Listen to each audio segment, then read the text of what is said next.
tremendous game and really a tremendous second half. Just kind of your thoughts on it all together. I thought our kids really showed a lot of resiliency. I thought they showed a lot of heart and guts. I give them a lot of credit. Coach Donovan does a great job, and I knew they would be ready and prepared, and they really came out and kind of punched us in the mouth and made things hard. They started a different lineup than they've started all year, and went really, really big and switched a lot of things. But the second half, I thought we just came out and had a defensive mindset and a presence, which led us, to get out and do what we do best and score the ball. What did you tell them? Well, I'll give you the PG version. I basically just asked them, if they could please play a little harder, if they could please, be in a stance and not let just your hard net, get open. If we could please not turn the ball over, actually pass and catch to each other. Just simply asked them nicely to do things a little bit better. Coach, they did. It seemed like they were determined to take Drew away. Face guard. They didn't. I think even the 1-3 he made in the first half, I think was off a transition. I guess just what does it say about the team that he didn't have nearly the impact he normally does, and you guys are still able to perform pretty well offensively? Well, we talk about this offensively all the time. Is that whatever play presents itself, just make that play. And I think that by them not sitting from the corner and helping allowed AJ to turn the corner. They really tried to quick hedge with Sham and stay home with Drew. So it allowed and opened up the lane a lot for AJ to attack the basket, which we kept trying to emphasize and put AJ in space to be able to take care of that. But I think our team, we have a good team. We have a lot of weapons, and I've said all along there's going to be some nights where it's AJ's night, some nights it's Drew's and Sham's and whatever. But at the end of the day, we're a basketball team trying to win games, and whatever we have a saying that whatever the defense does, they're wrong. Whatever they do, we have counters and try to take what they give us and capitalize on it. Turnovers, Coach. It started early with I think 2 or 3 straight. Yeah. Was it the team? Was it the Cowboys, or was it a combination, or was it the defense that was going? Rick, I think it's a little bit of both. I think we're getting better. It's been our Achilles heel. You look at our shooting numbers, and they're really, really good, top 10 or 20 in the country. But we've been shooting ourselves in the foot by turning the ball over, which doesn't allow us to get our defensive set and stuff like that. But I give them a lot of credit. I wasn't surprised. I've known Coach Donlin a long time. He's a really good ball coach. He came in with a really good plan. They were going to be physical with us, not let Drew get open. And so I'm really proud of our guys, how we were able to find a way to win against a really, really good team. Couple of things is, what's a Class B technical? To be honest with you, Jim, I'm kind of confused by all that, to be honest. Because I haven't seen a one-shot technical in 15 years. Yeah, I'm and was the first one? Did he call a flop? Yeah, they called a flop and stopped the game to call a flop, which I've never seen before. But we have to play through those things. And but did he give you an explanation on what was the technical? That's the new rule, and I think everyone. It's funny. I've talked to a lot of coaches in the last couple weeks. A lot of people are confused about what is a flop, what is it? Is it contact and not? How do you really determine if a guy's flopping or not? It's a hard call. I give the officials a lot of credit because it's a hard call to make. But we found a way to win, and I thought this game was a really, really hard game to officiate. I thought the officiating crew, really did a nice job because it's a hard game to officiate. You got two teams that are, physically going at each other. It's a physical game. It's an emotional game. I don't. To answer your question, I guess I don't know really. I'm confused by that rule. AJ seemed the flop call or whatever it was seemed to light a fire for you. Did you take it personally? Because after that, you seemed to be in attack mode the rest of the night. When he called it, I told Coach that I'll make up for it for both mistakes that I supposedly made. So just had to move on and just make up for it. Like I said, can't live in the moment. Got to move forward. AJ, 30 points. I don't know if you ever had 30 at North Texas, but you had last year, didn't play. Is this kind of the game you've, I guess, been waiting to have? Not necessarily. I think the game that I've been waiting to have probably was in Texas. Just because it's 30 points doesn't mean that I didn't, the past couple games I haven't made an impact. It's just the little things that I've been doing on the floor other than scoring 30 points. So I wouldn't say this is like the game that I woke up from, In a game like this, Coach mentioned about the defense is wrong, counter, and maybe in a way kind of take what the defense gives you. Is that at a point in the second half, that's what you did? Basically, it's I'm going to penetrate and I'm going to drive and score? Most definitely. I think I was being timid the first half. I was too busy trying to pass and read what they did. They run a lot of different stuff. They're a really good team, just like us. So I think once I stopped thinking about the technical stuff of the game, I just played my game and that helped. Sham, second, I believe, you got most of those blocks in the second half. They kept coming at you, and you kept, responding. Did you ever sense a point where they may have felt a little demoralized, like, man, we just don't want to keep coming in there just because we know what's going to happen? I think eventually it played a big toll with our defense and sparked our run. I saw earlier I wasn't able to get anything on offense, so I picked up on my end with defense. And that was up. And Coach, would you kind of consider this to be sort of like an early season breakthrough for you guys? First Division I win of the year back at home, kind of leading in the conference coming up? I think that every game's really important. Obviously, when you get a quality opponent at home, like UMKC, I think it obviously, means a little more. But every game at the end of the day matters. We got one more game to shore ourselves up and get ready for league play, and then you got 20 league games, and now we go into the next season, with a 20-game season. So obviously, I'm really proud of our guys because I think the signature part of it, if you will, is we were down, we weren't playing very well in the first half. Jashir hits a half-court shot, right? We go down 9 and not playing very well. And I challenged our guys at halftime, and I told our staff, we're going to see what we're about. We're about to, or as they say down in Louisiana, we're fixing to find out, right? How are we going to respond here? And I think that is a signature moment for our group. I was really, really, so excited. And you think about December 10th, the crowd that we had. I want to thank all the people in Lake Charles and Southwest Louisiana. And we're in a process here, and I think we took a big step tonight of building a really special program here, and this community deserves that. I love it here, and you're walking out here and feeling the energy in the crowd. It made a huge difference for our team. Finishing comes into play. Following up your point, what did you see at a certain point in the second half, probably around the 8-minute mark, something like that, where the game changed, or in your mind you saw that this team can finish and would finish? What specifically on the defensive end or even on the offense? I'll tell you, we did a couple different things defensively, and it's the first game that we've been able to really adjust. We started double in the post, okay, then we went away from double in the post. Then we went from trapping the ball screen from our 4 and our 5 to, okay, now we're only going to trap with the 5. Okay, now we're not going to trap any, we're going to switch with the 5. And we were able to do 3 things defensively, which I thought kind of kept them out of rhythm, because I think they kept subbing, based on, what we were doing defensively and us being able to change it.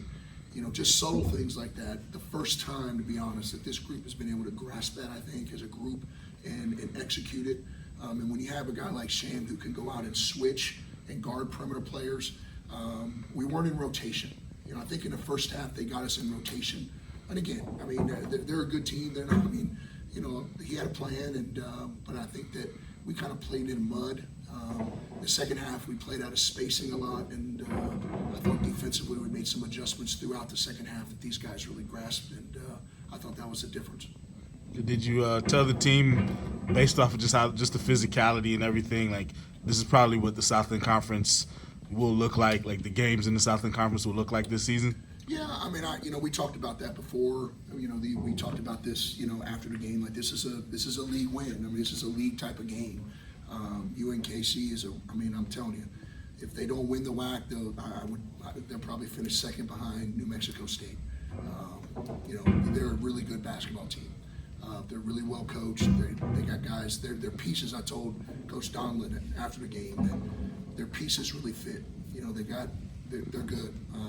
I was really impressed with them, and then I'm even more impressed with our guys for us to come out and with a 9-point deficit at halftime and come back and win. Sha'markus, did you feel that what you learned from last year physically, that you kind of have to match up with that? Because you kind of, in the second half, it seemed like you pushed back instead of letting them do the pushing. So did you feel that change for you? Yeah, it was a big thing for me. Going over the summer, trying to gain more weight. Right now, I got like 220 right now, so I think right now I'm all right with the physicality, and I already got used to it. And I want to congratulate you on your new coaching hire. You have a get-back coach now? Yeah, that's Coach Taylor's primary responsibility is to keep me in the box. So, yes, he did a nice job of that. I got a new jacket, so I think he ripped my jacket today. Is this, looking at the game and looking at the crowd response, it seemed like, even though you had good crowds last year, it seemed like tonight they bought into your game. Did you feel that? Because it seems like there was more, maybe not more people, but certainly more excitement and intensity in the building. I sense it for sure. I think that I think this community has gravitated towards men's basketball.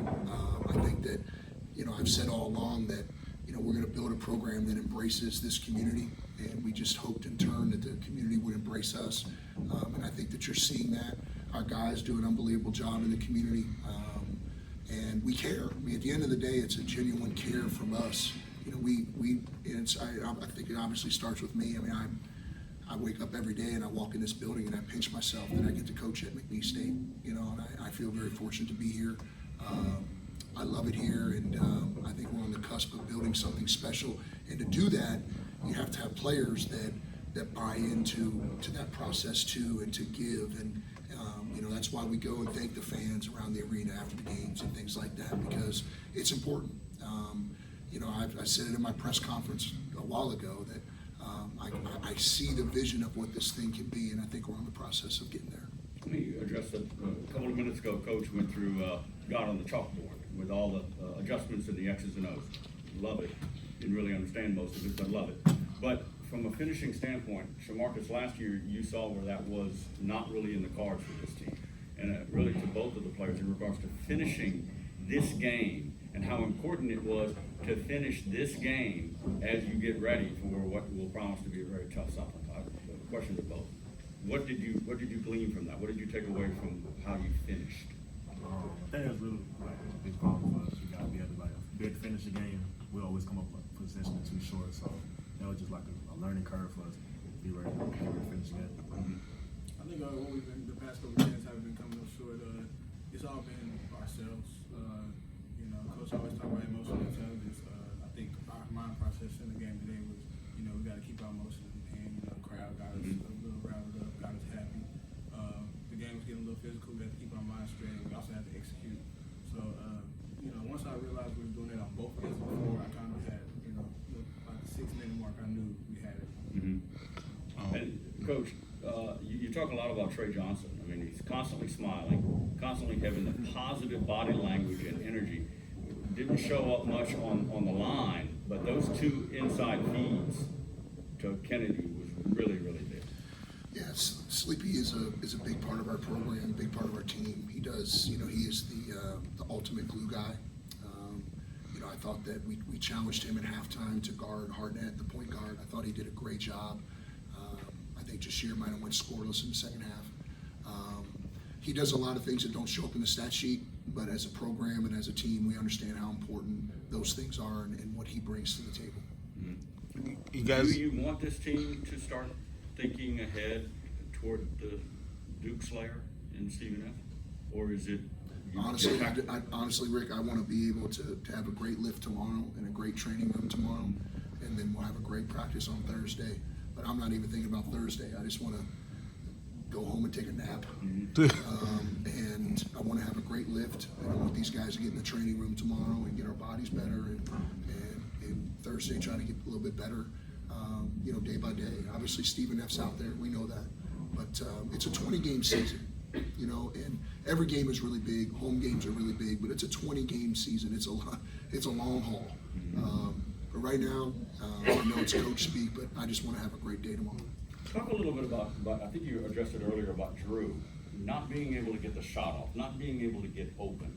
How do you keep his attitude positive? I know you yelled at him once or twice, get the ball or go to the ball, and he did. He made a shot soon thereafter. But when he's having trouble like that, what is the thought process of getting him into the flow of the offense?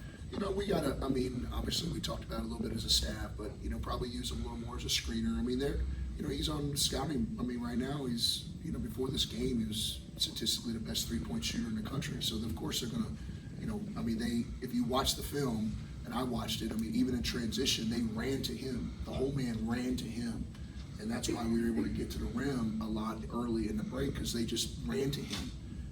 So, you know, we'll look at the film, and we obviously will you know, put a few things in before going into league, like every team does, to put guys in situations. But I think that one thing that goes unnoticed is having Drew on the floor and then face guarding him.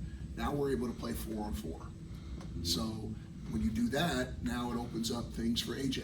And opens things up for Sham. And like Dell was able to catch it in the top of the key and drive it a couple times.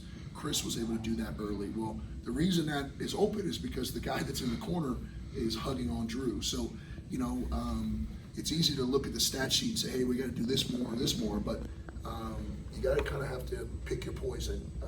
And that's, you know, what we've always talked about as a program here. But human nature is he knows that as well. He'll see that. Drew, I'm speaking. I mean, he'll see that I'm one of the best in the country in this game, maybe future games. He can't get a shot off. How do you keep that frustration level under wraps and keep him in the game? You know, Drew's a team guy. He understands that, you know, there's going to be nights where he gets 8 or 10 threes. There might be nights like tonight he gets 1 or 2. But at the end of the day, you know, Drew he's a winner. He's all about the team. And it's just the same question could be asked for AJ. Had 30 points. Well, the next game, you know, they might say, okay, we're going to double AJ and make the ball get out of his hands. So he might only have 8. Well, you know, if that's what they choose to do, then we just take that and, okay, now you guys go and you play. So we've always talked about that as a program, is to be multi-dimensional offensively, whatever the defense decides to do. Put a package, you know, play out of this packages we talk about, and then take what they give you. Coach, the whole game, just a lot of fouls. You guys got into the bonus early. Just were you impressed with how you got? I know free throws got to improve on them, but were you at least impressed at the ability to draw fouls, especially once you guys got into the bonus? Yeah, we talked about that. You know, they typically foul a lot. They're in the top. You know, I think they're 10th in the country in committing fouls, so we knew that going in. And then when we saw how they were really guarding Drew and how they were guarding the pick and roll, you know, we were able to really get downhill. And, you know, AJ's a load when he gets downhill because he's so big. And, you know, he puts a lot of pressure on the rim. But, you know, it was great. We stepped up. I don't have the stat sheet for it, but I thought we did a pretty good job from the line. We got to continue to get better. You know, AJ's got to get better at the line and things like that. But we found a way to win. It's a great win for us.